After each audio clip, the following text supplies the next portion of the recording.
कैसे हैं दोस्तों। मैं हूं चंद्रेश ठाकुर और आप देख रहे हैं हमारी अपनी YouTube channel doctor Chandresh wave. तो आज जो है 17 जून है और मैं जो है आपके लिए एक नॉलेजेबल वीडियो लेकर आया हूं। आज का जो वीडियो है वो जो है ना ही स्टॉक स्पेसिफिक है और ना ही इंडेक्स स्पेसिफिक है। ये वीडियो जो है एक मेरा एक्सपीरियंस है और जो मैंने सीखा है और जिस हिसाब से मैं काम करता हूँ उस चीज़ का पूरा जो है निचोड़ मैंने इस वीडियो के अंदर ट्राई किया है। इसको जो है एक्चुअली मैं चाहूँ तो एक हर एक स्लाइड है वो स्लाइड में जो है आपको 50-50 60-60 मिनट तक के लिए उसके ऊपर जो है बात बता सकता हूँ। बट आज का जो वीडियो है मैं ट्राई करूँगा इसको जल्दी ख़त्म करूँ और उसके बाद में फिर इस वीडियो सीरीज़ में नेक्स्ट जो वीडियो अपने आएंगे उसके अंदर मैं जो है आपके लिए डिटेल में उस चीज़ के बारे में जो है एनालिसिस आपके साथ में जो डिटेल है वो मैं आपके साथ में शेयर करूंगा। तो वीडियो स्टार्ट करने से पहले मैं फिर से हमेशा की तरह एक छोटी सी आपसे रिक्वेस्ट करूंगा कि हमारी वीडियो को जो है लाइक कीजिए और हमारी यूट्यूब चैनल है उसको आप सब्सक्राइब कर लीजिए और बेल नोटिफिकेशन आइकन है उसको जो है आप ऑन कर लीजिए ताकि आपको जो है नई नई अपडेट हमारी यूट्यूब चैनल पे मिलती रहे दोस्तों। तो आज का जो टॉपिक है जिस पे हम डिस्कस करने वाले हैं वो है how to find multi bagger stocks. तो दोस्तों मैं सच में बताऊँ तो मेरी जो पहले यूट्यूब चैनल थी उसके ऊपर मैंने बहुत सारे वीडियो इस चीज़ के ऊपर इस टॉपिक के ऊपर मैंने डाल रखे थे। बट अनफॉर्चुनेटली वो चैनल जो थी मेरी सम ऑफ लीगल रीज़न मुझे बंद करनी पड़ी, वो बंद हो गई। तो उसकी वजह से जो है इस यूट्यूब चैनल पे मैं इस टॉपिक के ऊपर ज़्यादा जो है चर्चा नहीं कर पाया। मैं वैसे तो आकर हर वीक आपको एक मल्टीबैगर स्टॉक का चार्ट जो है आकर समझा सकता हूँ 10 से 15 मिनट में। बट वो करने की जगह मैं चाहूँगा कि आप जो है वो सीखे कि उस चीज़ को आप हम जो है निकालते कैसे हैं। ये जो स्टॉक का पूरा सारा का सारा ढेर लगा पड़ा रहता है उसके अंदर से हम लोग जो है ये मल्टीबैगर स्टॉक को बाहर कैसे निकाले। तो उस चीज़ के लिए मैं जो है ये दोस्तों पूरा का पूरा वीडियो आपके सामने जो है लेकर आया हूँ। तो दोस्तों चालू करते हैं ये अपनी जर्नी। एक 9 से 11 स्लाइड का अप्रॉक्स ये वीडियो है। इसके अंदर जो है मैं ट्राई करूँगा आपको मैक्सिमम जो है सिखा सकूँ इस चीज़ के बारे में। तो दोस्तों सबसे पहले जो है तो कोई भी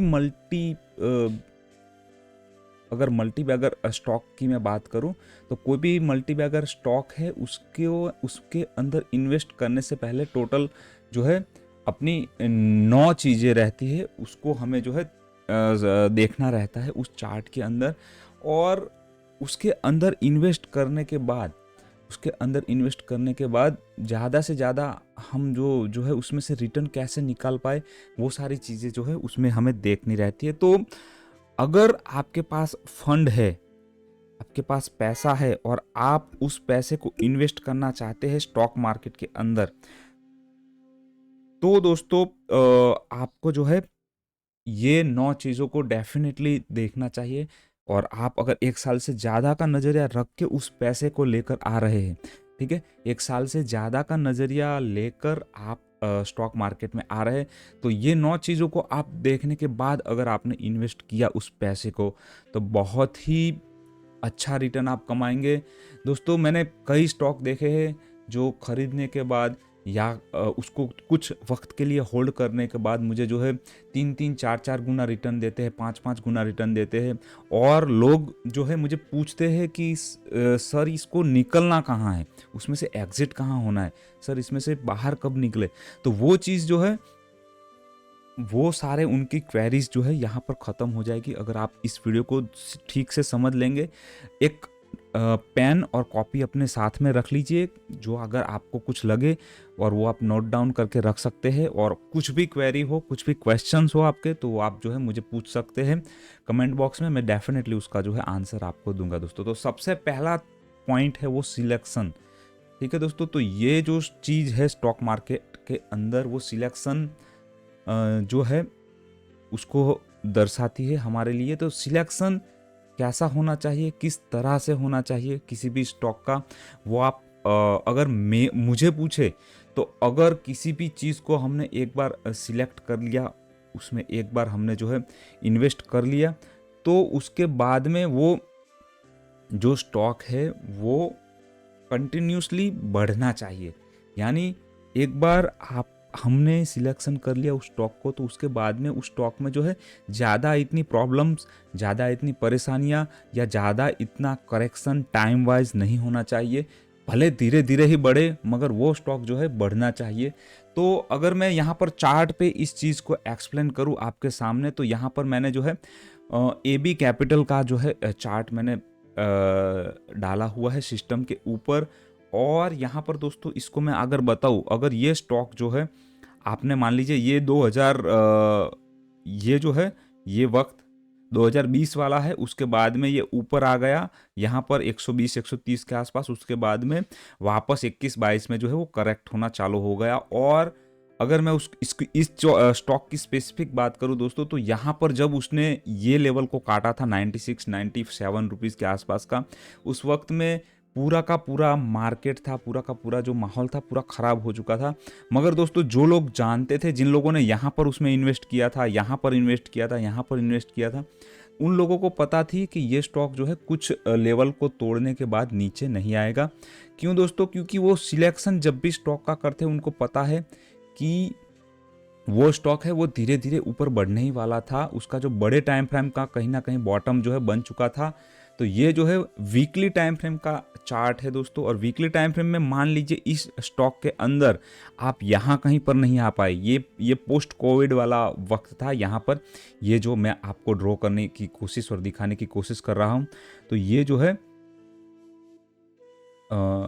ये दोस्तों पोस्ट कोविड वाला ये वाला वक्त था। ये उसके बाद में कहीं ना कहीं ये पोस्ट कोविड वाला वक्त था। उसके बाद में ये जो करेक्शन आया उसका, ठीक है, ये करेक्शन में ये जो था पूरा का पूरा अक्यूमुलेशन जोन था, और यहाँ पर उसने अपना वक्त जो था लेना था, 1 साल 1.5 साल का वक्त लिया। उसके बाद में उसका ब्रेकआउट फिर से वापस यहाँ पर कहीं ना कहीं जो है 110 से लेके 130 के बीच में कहीं ना कहीं आया। और उस वक्त पे दोस्तों AB कैपिटल का ये स्टॉक है, अभी देखिए 178 के आसपास है। और अगर मेरा एक्सपीरियंस मैं आपके साथ में शेयर करूं, मेरा अनुभव बताऊं, तो ये स्टॉक है 250-260 के जोन में आने वाले वक्त में जाएगा दोस्तों। क्यों मैं ऐसा बोल रहा हूं? क्योंकि ये स्टॉक है बड़ी करेक्शन से निकल रहा है। और अगर आपने नॉट इवन AB कैपिटल की मैं बात करूं, कोई भी स्टॉक आपने अगर सिलेक्ट कर लिया और ऐसा स्टॉक सिलेक्ट कर लिया जो बड़ी बड़ी करेक्शन के बाद ऊपर आ रहा है, तो वो दोस्तों मिनिमम जो है 1.5 से 2 गुना तो होता ही होता है। और उसके बाद में भी वो स्टॉक जो है बढ़ता ही जाता है, बढ़ता ही जाता है। आपने जो सोचा भी नहीं होता है वो लेवल उसके अंदर जो है दोस्तों आते हैं। मैं जब YouTube चैनल पे आता था, और पहले भी मैं ये भी कैपिटल को 145 के आसपास, 130, 118, 116, 110, 95 के आसपास भी मैंने इसको रिकमेंड किया है, जो मेरी पुरानी YouTube चैनल थी उसके ऊपर भी। और इस YouTube चैनल पे भी मैंने AB कैपिटल पे बहुत ज़्यादा फोकस इसलिए मैं दोस्तों करता हूँ, क्योंकि मुझे पता है कि कहीं ना कहीं ये जो स्टॉक है बड़ी करेक्शन से निकल रहा है। इसमें अगर आप बैठ गए सही से एक बार, तो जिस हिसाब से अपने जो कुछ स्टॉक है जैसे टाइटन है वैसे चलते हैं, उसी हिसाब से ये चलता ही जाएगा, चलता ही जाएगा। उसमें जो है आगे हमें देखना नहीं रहेगा। तो सिलेक्शन जब भी आप करते हैं किसी स्टॉक का, तो इस हिसाब से करिए कि वो बड़ी टाइम फ्रेम की करेक्शन अपनी ख़त्म करने के बाद बाहर निकल रहा हो दोस्तों। तो ये हो गया प्रॉपर मेरा वे सिलेक्शन के बारे में। अगर आप इसमें देखें सिलेक्शन की अगर मैं बात करूं दोस्तों, तो सिलेक्शन नॉट इवन मैं AB कैपिटल की बात कर रहा हूं, बट यहाँ पर मैं अगर आपको कोई दूसरा भी स्टॉक अगर मैं बताऊं, ठीक है, यहाँ पर मैं अगर कोई दूसरा स्टॉक हम ले लेते हैं दोस्तों, जैसे जो स्टॉक बहुत बड़ा हो, जिसने 1000x तक का रिटर्न दिया हो, तो वैसा एक ही स्टॉक है अपने पास, वो है टाइटन, ठीक है। तो उसके बारे में भी बात कर लेते हैं।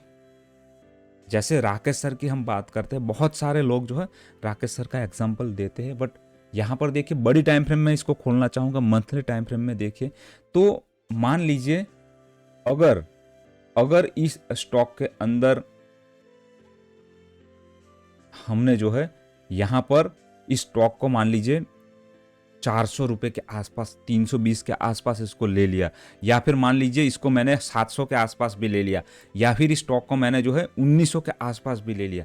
तो कुछ स्टॉक होते हैं, कुछ उनका सिलेक्शन अगर अगर वो वाकई में अच्छे हैं और वाकई में बड़ी बड़ी टाइम फ्रेम की करेक्शन जो है साइडवेज होकर निकाल देते हैं, तो वैसे स्टॉक जो है दोस्तों आगे बढ़ते ही जाते हैं, बढ़ते ही जाते हैं। तो सिलेक्शन जो है किसी भी चीज़ में हो, अगर एक बार आपने सही चुनाव कर लिया, सही चीज़ के अंदर आपने चुनाव करके उस चीज़ को चुन लिया, तो फिर आप जो है आपने सोचा भी नहीं होगा ऐसी आपकी कैपिटल जो है बिल्डअप होगी उस स्टॉक के अंदर दोस्तों। तो ये था अपना टाइटन के ऊपर व्यू मेरा, और मैंने आपको बताया कि सिलेक्शन किस हिसाब से होना चाहिए। उसके बाद में दोस्तों जो दूसरी थिंक है वो है रिस्क एंड रिवॉर्ड रेशियो। तो रिस्क एंड रिवॉर्ड रेशियो के लिए मैंने जो है आपको हमेशा मैं बात करता हूँ कि जब भी मैं किसी स्टॉक को सिलेक्ट करता हूँ तो उसके अंदर मेरा रिस्क जो रहता है 10% 20% का रिस्क रहता है। ज़्यादा से ज़्यादा मैं 50% तक का रिस्क लेता हूँ, मगर ऊपर जो रिवॉर्ड जो मुझे मिलने वाला होता है वो बहुत ही बेहतरीन और बहुत ही लाजवाब होता है दोस्तों। यहाँ पर मैंने इस चीज़ को आपको समझाने के लिए आपको अगर मल्टी बैगर स्टॉक को चुनना है, आपको अगर मल्टी बैगर स्टॉक को पिकअप करना है, तो आपको जो है अपना रिस्क रिवॉर्ड रेशियो जो है बहुत ही अच्छे से मैनेज करना पड़ेगा दोस्तों। अगर आपका रिस्क रिवॉर्ड रेशियो आप अच्छे से मैनेज नहीं कर रहे हैं, तो जो है आप जो है अपनी मल्टी बैगर स्टॉक की जो जर्नी है उसमें आप जो है सही साबित नहीं होंगे। यहाँ पर मैंने विप्रो का चार्ट क्यों ओपन किया मैं आपको बताता हूँ दोस्तों।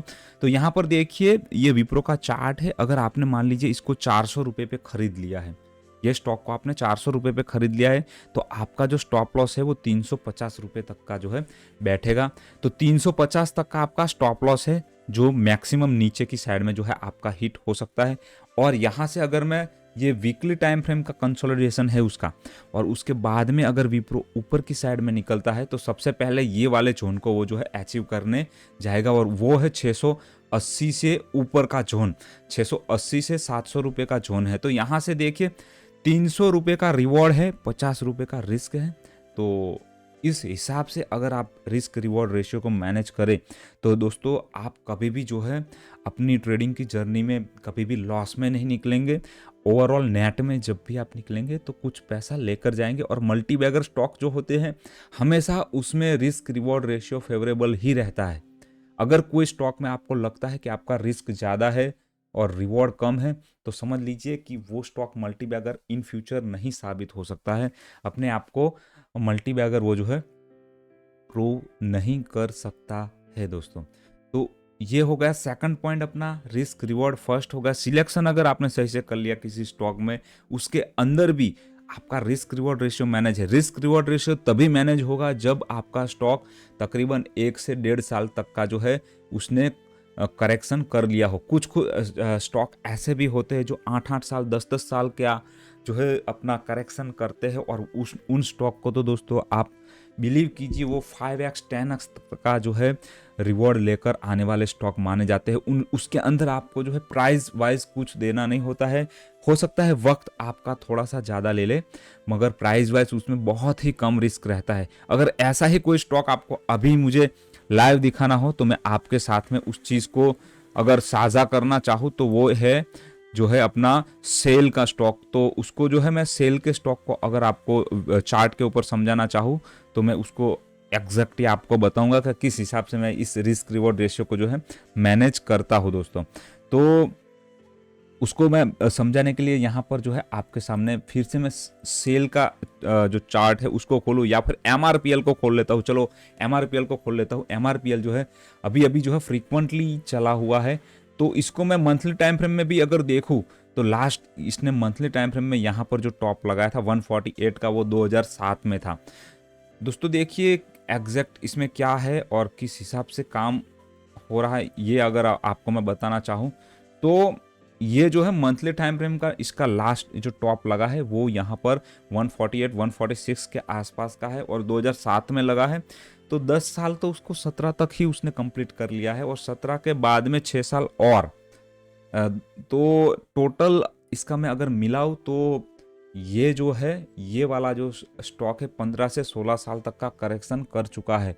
अगर दोस्तों ये यहाँ से निकला, अगर इसने थोड़ी सी भी हरकत की अपने आप को यहाँ से ऊपर ले जाने की, ठीक है, तो दोस्तों मान लीजिए ये स्टॉक है वो 5x और 10x तक के रिटर्न जो है आने वाले फ्यूचर में देगा, MRPL का स्टॉक। तो ये रिस्क रिवॉर्ड रेशियो इसमें देखिए कितना फेवरेबल है। यहाँ पर मैंने एक जो है ट्रेंड लाइन यहाँ पर ड्रॉ करके रखी है। इसको मैं अगर थोड़ा सा भी नज़दीक ले लूँ, ठीक है, इसको यहाँ नज़दीक ले लूँ और मंथली टाइम फ्रेम का 200 EMA इसमें ड्रॉ कर लूँ, ठीक है, यहाँ पर मंथली टाइम फ्रेम का 200 का EMA है।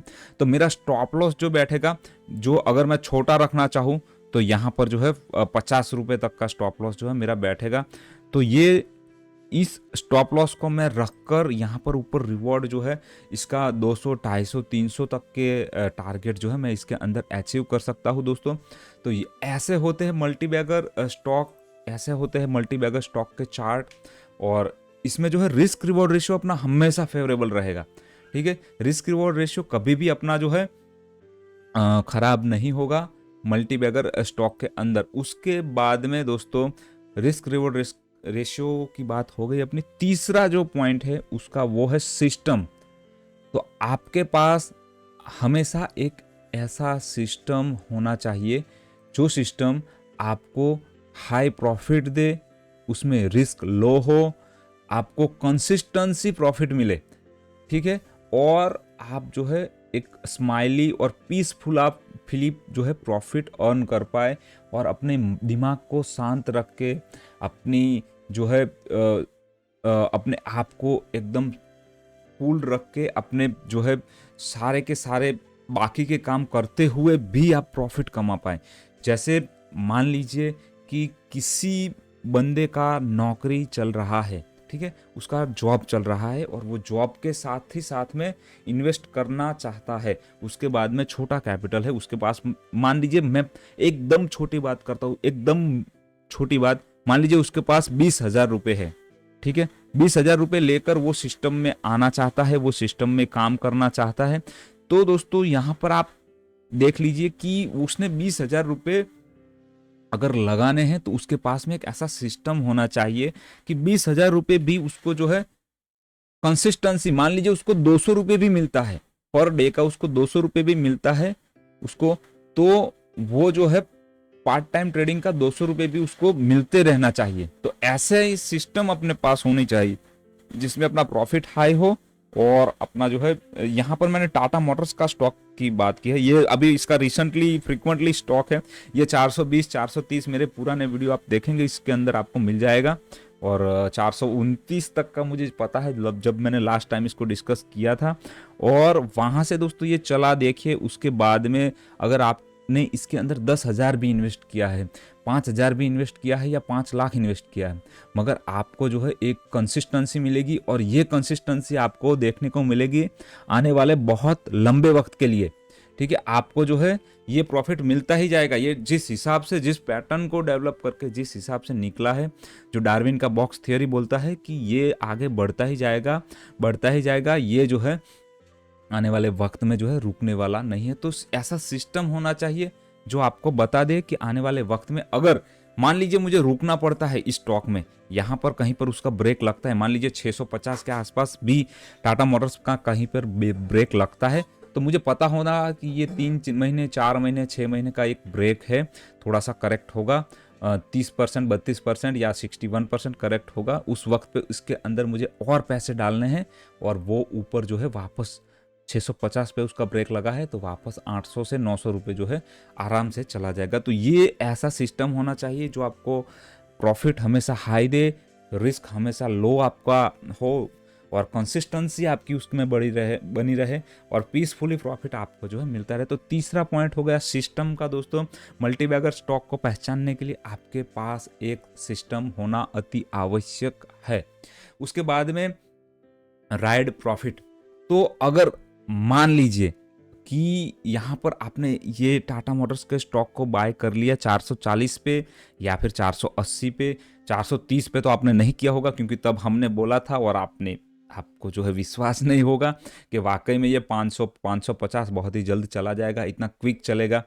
तो अगर 450 पे भी इसको आपने बाय कर लिया तो उसके बाद में आपको जो है उसको राइड कैसे करना है, उस प्रॉफिट को आपको कहाँ तक उसको ऊपर ले जाना है, वो आपकी सिस्टम जो है बतानी चाहिए। राइड प्रॉफिट का एक बेस्ट एग्जांपल टाइटन से ही मिलता है हमको, जो कि राकेश सर ने अपने पोर्टफोलियो में बना के रखा है। तो उसमें हमें देखने को मिलता है कि 3 रुपये 4 रुपये का जो स्टॉक है वो 3,000 4,000 तक जो है आने वाले 10 से 12 साल में कैसे चला जाता है, और 1000x तक का रिटर्न जो है आपको देखने को मिलता है। तो वो चीज़ जो है, वो जो प्रॉफिट है 1000x तक का प्रॉफिट खाने की क्या आपकी क्षमता है?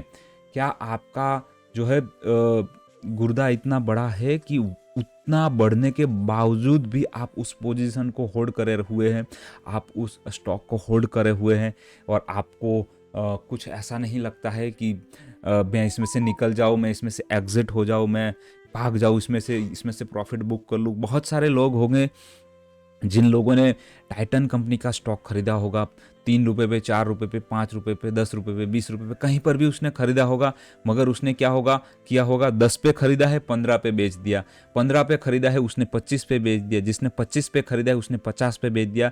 बड़े बड़े इन्वेस्टर, बड़े बड़े फंड हाउस, बड़े बड़े म्यूचुअल फंड ऐसे काम नहीं करते हैं। वो हमेशा जब तक वो चीज़ बढ़ती है तब तक उसको अक्यूमुलेट करते हैं, तब तक उसको राइड करते हैं, उस प्रॉफिट को खाते जाते हैं, होल्ड करते हैं, जब तक कि उसमें ऐसा एक साइन ना दिखे, ऐसा एक सिग्नल ना दिखे जहाँ से हमें लगे कि नहीं, इसमें अभी हमें जो है एग्जिट होना है दोस्तों। तो इस हिसाब से आपको अच्छे स्टॉक जो आपके पोर्टफोलियो में आएंगे उसके प्रॉफिट को राइड करना है।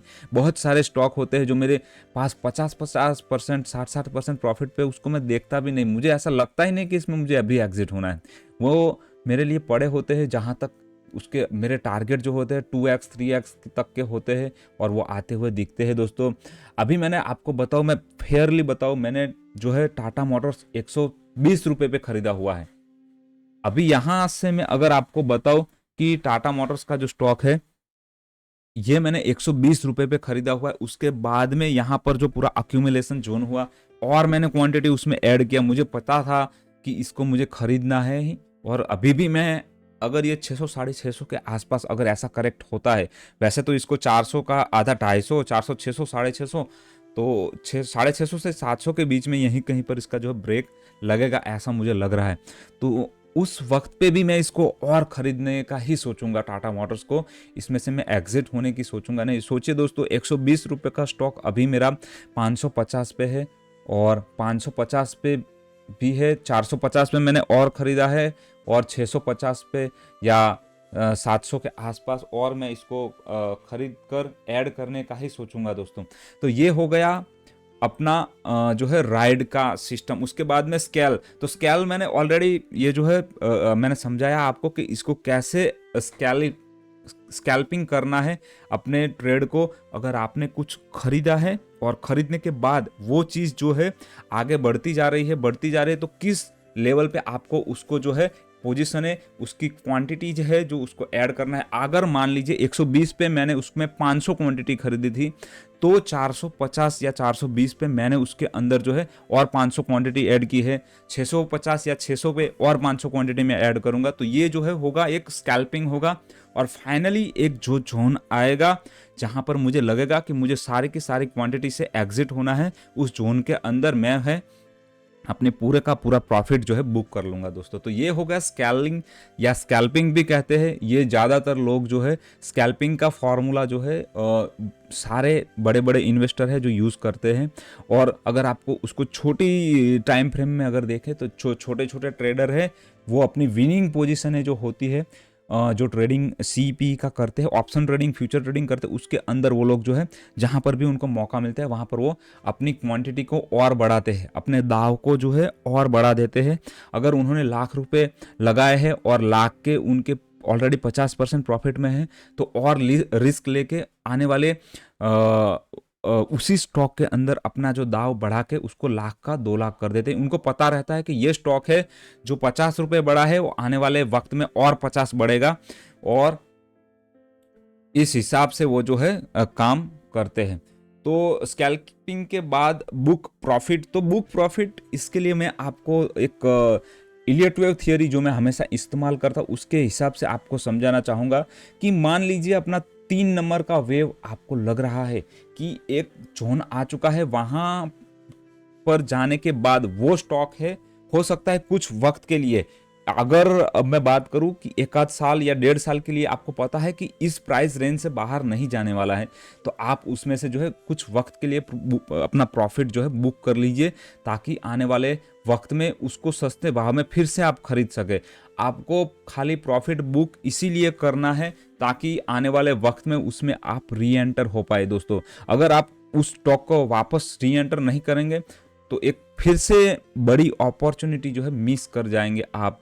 यहाँ पर मैंने HDFC स्टॉक जो है उसका चार्ट आपके सामने रखा है। उसमें मैंने जो है आपको बोला था ये 2700 के जोन के आसपास इसमें आपको जो प्रॉफिट बुक करना था, और मेरे पास जो क्लाइंट थे, मेरे जो दोस्त थे, उन लोगों को मैंने जो है इनको 2710 2720 के आसपास जो है प्रॉफिट बुक करवा दिया था। ये जो प्रॉफिट बुक किया था हमने वो अप्रॉक्स जो है नवंबर 2022 के आसपास हमने प्रॉफिट बुक किया था। और मैंने, सब लोग बोल रहे थे सर यहाँ पर मार्केट का करेक्शन ख़त्म हो रहा है, अभी निफ्टी जो है कहीं ना कहीं ऊपर निकलने की कोशिश कर रहा है, और आप उसी वक्त पे ऐसा दिग्गज स्टॉक HDFC है उसमें प्रॉफिट बुक करवा रहे हैं। तो मैंने उनको बोला था कि अगर ये निकल जाता है ऊपर की साइड में, वाकई में 3000 के जोन को ब्रेक करता है, तो हम इसमें से 300 रुपये इसको खाली महंगा खरीदेंगे और कुछ नहीं। मगर ये नहीं निकलेगा तो आने वाले 4 से 5 साल के लिए HDFC जो है परफॉर्म नहीं करेगा, और हमारा जो पूरा का पूरा कैपिटल है एकदम फंस के रह जाएगा उसके अंदर। तो इसीलिए उस वक्त पे हमें कहीं ना कहीं जो है HDFC में प्रॉफिट बुक करना जरूरी था। और उस वक्त के बाद में अगर मैं बात करूँ 7 से 8 महीने हो गए, निफ्टी अपना जो था दोस्तों काफ़ी बढ़ गया, मगर 10-15% निफ्टी जो है बढ़ गया, मगर HDFC का स्टॉक है अभी भी उन लेवल के नीचे है। ठीक है, तो ये हो गया बुक प्रॉफिट पॉइंट नंबर 6 दोस्तों। कुछ जोन आएंगे, कुछ ऐसे लेवल आएंगे जहां पर हमको पता होना चाहिए कि उसके बाद में हमें जो है प्रॉफिट बुक करना है। तो हर एक टॉपिक के ऊपर मैं सेपरेटली नया नया वीडियो बनाऊंगा, मगर अभी जो है आपको समझ लेने के लिए खाली मैं आपको मोटा मोटी समझाऊं कि अगर आपको लग रहा है कि वेव 3 बन रहा है, या आपको लग रहा है कि यहाँ पर कहीं ना कहीं उसका टॉप बन चुका है, जो आपको एक्सपीरियंस के हिसाब से आएगा, 5 साल 6 साल काम करेंगे तब पता चलेगा कि ये स्टॉक जो है अभी कहीं ना कहीं अपना टॉप बना रहा है, या कहीं ना कहीं अपना जो है ये कुछ वक्त के लिए साइडवेज होने वाला है, या कंसोलिडेट या करेक्शन में जाने वाला है। तो वो उस जोन का आपको जैसे पता लगेगा, आपको जो है उसमें से कुछ वक्त के लिए एग्जिट होना है। कुछ वक्त के लिए एग्जिट होने के बाद एक वक्त ऐसा भी आएगा कि उसका करेक्शन खत्म हो रहा होगा, उसका 7 साल का, 5 साल का, 1 साल का, 1.5 साल का। देखिए करेक्शन इस हिसाब से रहते हैं, या तो वो महीने 1.5 महीने का करेक्शन रहता है, या वो 6 महीने का रहता है।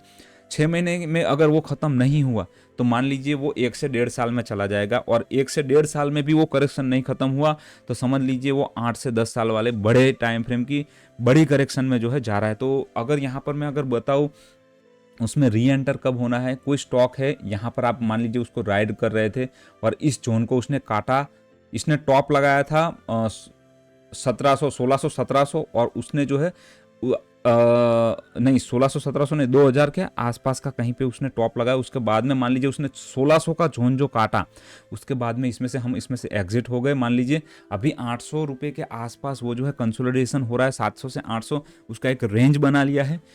तो अभी ये वक्त है ल्यूपिन के अंदर री एंटर करने का। अगर आप इसमें री एंटर करते हैं और मान लीजिए ये मंथली टाइम फ्रेम का करेक्शन अपना ख़त्म करता है, तो आने वाले वक्त में ये स्टॉक है, हो सकता है आपको 3x 4x और 5x तक का रिटर्न जो है आने वाले वक्त में देख सकता है ल्यूपिन। तो ये इस हिसाब से हमें तैयारी रखनी है कि वापस उसी स्टॉक में हमें, अगर हम एग्जिट हो गए, जैसे मैंने HDFC की बात करूं कि HDFC में यहाँ पर मैं 2700 के आसपास एग्जिट हुआ, तो वापस अगर मुझे मौका मिलता है 2100-2200 के आसपास, वैसे तो इसका मर्जर होने वाला है, तो ये वाला चार्ट में भी जो है वो हो जाएगा, तो ये HDFC बैंक बन जाएगा उसके बाद में। तो इसके बाद में इसका चार्ट कैसे रहेगा वो देखेंगे। मगर अगर मुझे मौका मिलता है 2100-2200 के आसपास, ये स्टॉक मैंने वैसे भी 2200 के आसपास ही खरीदा था, उसके बाद में मैंने उसको 2700 पे बेचा, और अभी मुझे अगर फिर से मौका मिलता है वो 2200 के नीचे जाना चाहिए, सी वेव बना रहा है इसलिए। तो उस जोन में कहीं ना कहीं मैं जो है उसमें री एंटर भी करने की मुझे तैयारियां रखनी है दोस्तों। तो इस हिसाब से अगर मान लीजिए मैं यहाँ पर 1 नंबर पे एग्जिट हो गया, 1 नंबर पॉइंट पे, तो 2 नंबर पॉइंट पे मुझे वापस उसमें री एंटर होने की हिम्मत भी होनी चाहिए और मेरा पास उसके अंदर जो है पैसा भी होना चाहिए। तो ये हो गया पॉइंट नंबर 7, स्टॉक में आपको री एंटर भी होना है दोस्तों। उसके बाद में री एंटर होने के बाद फिर से उसको हमें राइड करना है। मान लीजिए यहाँ पर 2 नंबर के अंदर हमने री एंटर किया या 4 नंबर के अंदर री एंटर किया। जुबिलियंट फूड वर्क का ये स्टॉक है और अगर मैं इसकी बात करूं दोस्तों, यहाँ पर जब इसने स्टॉप लगाया, ठीक है, इसके बाद में यहाँ कहीं पर 700 650 के आसपास में इसमें से जो है एग्जिट हुआ और अभी जो है फिर से मैं इसमें तैयारियां कर रहा हूं। मैंने ऑलरेडी कुछ फंड जो है अपना इसमें लगाया भी 390 के आसपास, और मैंने वीडियो में भी आपको बोला था कि ये जो है कहीं ना कहीं यहाँ पर एंटर फिर से हमें करना है, री एंटर होने के बाद इसको राइड करना है और हमारा जो है 5th वेव का जो टारगेट है उसके अंदर हमें जो है आगे राइड करते जाना है। और दोस्तों इस हिसाब से कोई भी स्टॉक में अगर हम री एंटर हुए तो वापस से हमें इसको राइड करना है, उसी साइकिल को हमें दोहराना है। कहीं ना कहीं अगर हम इस चीज को दोहरा नहीं पाते हैं तो आप समझ लीजिए कि ये जो है कहीं ना कहीं हम जो है एक गलती कर रहे हैं। और वही बात हो जाएगी कि जिन लोगों ने 500 रुपए पे जो अपना स्टॉक है 500 रुपए पे भी उन्होंने बेच दिया, अगर 500 रुपए पे भी टाइटन का स्टॉक उन्होंने बेच दिया तो आज भी वो लोग जो है एक रिग्रेट के साथ जी रहे हैं। मेरा एक दोस्त था जिसने अदानी ग्रीन का स्टॉक खरीदा था और दोस्तों उसने जो है वो स्टॉक, आप बिलीव नहीं करेंगे, उसने 230 के आसपास या 230 या 290 के आसपास खरीदा था और 450 पे उसने बेचा था। आज भी जब भी स्टॉक मार्केट की बात होती है उसके सामने तो वो वही अपना रिग्रेट लेके सामने आता है कि मैंने इस चीज़ को क्यों बेच दिया, ठीक है। और वो जो चीज़ है मान लीजिए आप 3000 4000 तक जाकर आई है अभी, और अभी मान लीजिए उसका वक्त थोड़ा खराब है, बड़ी टाइम फ्रेम की करेक्शन में वो जाएगा ऐसा लग रहा है। टाइम वाइज और प्राइस वाइज दोनों, प्राइस वाइज ऑलरेडी वो टूट चुका है, टाइम वाइज वो जाएगा। तो उस हिसाब से उस चीज़ को उसने राइड किया होता इस हिसाब से तो कितना उसका रिस्क रिवॉर्ड रेशियो फेवरेबल रहता, कितना अच्छा वो प्रॉफिट जो है राइड कर पाता। तो ये हो गया पॉइंट नंबर 8, अपना राइड करना। और फाइनली जो है एग्जिट होना। एग्जिट कब होते हैं उस स्टॉक के अंदर से, जब उस स्टॉक का मान लीजिए आपको इलियट वेव थियोरी के हिसाब से पता हो कि उसका 5th वेव कहीं ना कहीं डेवलप हो रहा है या हो चुका है, और उसके बाद में एक जोन ऐसा वो क्रिएट करेगा, एक ऐसा एरिया वो बनाएगा जहां पर हमको लगेगा कि अब उसमें से जो है हमें एग्जिट हो जाना चाहिए। तो यहाँ HDFC का है, जिस हिसाब से मैंने बताया आपको कि मैं इसमें से 2700 के आसपास एग्जिट हुआ। मुझे लग रहा था मान लीजिए 2019 के अंदर भी अगर HDFC में किसी ने बाय किया है 2019 के अंदर, और उस वक्त पे उसका 3rd वेव था जिसने टॉप लगाया था 2500 के आसपास, तो आज भी देखिए दोस्तों उसका प्राइस जो है 19 के बाद में फिर कोविड आया, कोविड के बाद में फिर ये जो रशिया यूक्रेन वाला वॉर आया, और उसके बाद में अब भी वो स्टॉक है ज़्यादा ऊपर नहीं जा पाया है, 2500 से लेकर वो 2600 तक गया है। तो इस हिसाब से कुछ लेवल के आसपास आपको उसमें से एग्जिट हो जाना चाहिए। क्यों? क्योंकि फिर आने वाले वक्त में अगर वो कंपनी अच्छी है, वो स्टॉक अच्छा है, अगर वो अच्छे से परफॉर्म करता भी आया है तो भी एक जोन में आकर वो ठहर जाएगा और आपका जो है टाइम वाइज बहुत सारा वक्त जो है ले पाएगा। तो ये दोस्तों मैंने टोटल 11 स्लाइडें बनाई थी आपको समझाने के लिए। हर एक स्लाइड के ऊपर मैं चाहूँ तो बहुत सारी डिस्कशन कर सकता हूँ, मगर अभी के लिए मैं इस चीज़ को यहाँ पर रोक रहा हूँ। क्यों दोस्तों? क्योंकि जो है अभी मैं आने वाले वक्त में इसी वीडियो सीरीज में सिलेक्शन से स्टार्ट करूंगा फिर से वापस, और पहला वीडियो आएगा वो सिलेक्शन वाला आएगा, और उसी हिसाब से मैं जो है आगे के आगे जो है वीडियो बनाता जाऊंगा। तो दोस्तों फिर से मैं वीडियो को एंड करने से पहले आप इसको पूरा देखिए, समझिएगा। फिर से मैं आपको बता दूं, आप जो है हमारी वीडियो को लाइक कर दीजिए और हमारी YouTube चैनल को सब्सक्राइब कर दीजिए, और बेल नोटिफिकेशन आइकन है उसको ऑन कर लीजिए ताकि आपको जो फ्रीक्वेंटली नई नई अपडेट हमारी YouTube चैनल पे जो है मिलती रहे दोस्तों। तो इसी बात के साथ मैं इस वीडियो को ख़त्म करता हूँ। जय हिंद, जय Bharat, Vande Mataram. Thank you for watching video दोस्तों, थैंक यू वेरी मच।